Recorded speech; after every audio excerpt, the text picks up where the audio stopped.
Les forces de l'ordre qui ont sévèrement répondu, faisant au moins 20 morts selon l'ONU. Décryptage dans quelques instants avec Armel Charrier.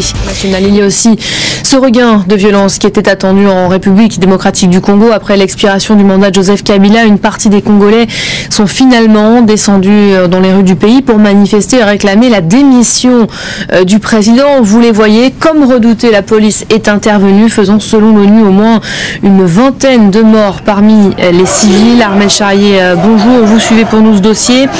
La médiation, elle est censée reprendre ce matin, médiation interrompue le week-end dernier. Quelle est au juste sa marge de manœuvre ?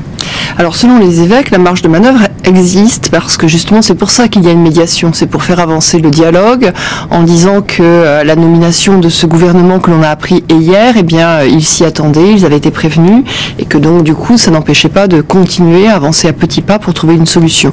On est là dans un langage très diplomatique, pourquoi pas effectivement aussi demander que la parole du pape mette de l'apaisement sur toutes les tensions qu'il peut y avoir. On l'avait vu en Centrafrique, le pape François avait su trouver des mots, mais c'était des mots pour une population qui se heurtait pour des raisons religieuses. Ce n'est pas le cas en République démocratique du Congo, où il s'agit en fait de trouver des mots pour amener un président à respecter un processus démocratique que l'on voit être extrêmement mal en point. Donc cette médiation, elle a lieu. Se pose aussi la question de savoir vers quelle opposition en fait il peut y avoir un recours.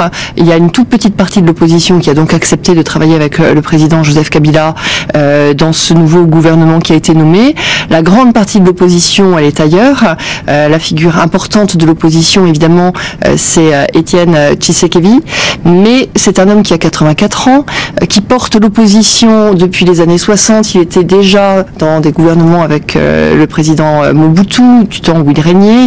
Il a ensuite été le leader de l'opposition dans les années 90, et on peut se demander effectivement si c'est la meilleure figure qui peut aujourd'hui apporter de l'espoir à la République démocratique du Congo, pour les jeunes en tout cas. C'est lui qui a appelé le peuple hier matin à rejeter le maintien de Joseph Kabila au pouvoir. On a vu ces images de manifestations, de la répression également, de ces morts, 20 morts au moins selon l'ONU, je le rappelle. Est-ce que le pays peut échapper à un nouveau rapport de force, Armel ?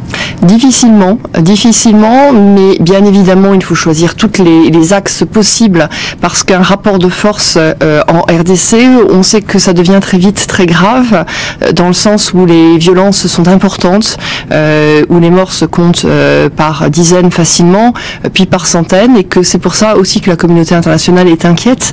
Les grandes crises dans cette Afrique des Grands Lacs ces grandes crises ont toujours généré des morts qui se comptent par milliers, par dizaines de milliers, voire quand il y a des zones génocidaires, on n'en est pas du tout là, évidemment, en ce qui concerne la RDC, mais à des millions de morts, si on regarde du côté du Rwanda, si on regarde du côté du Burundi, si on regarde effectivement toutes ces tensions dans cette sphère de l'Afrique.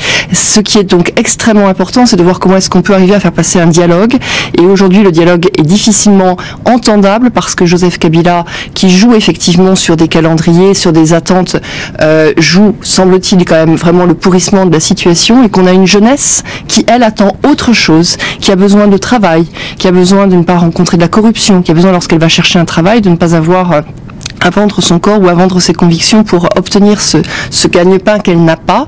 C'est la grande difficulté de ce pays, qui est un pays extrêmement riche, un pays extrêmement grand, un pays extrêmement beau, mais qui est du coup est victime de toutes les tentations de maintien de pouvoir et de corruption.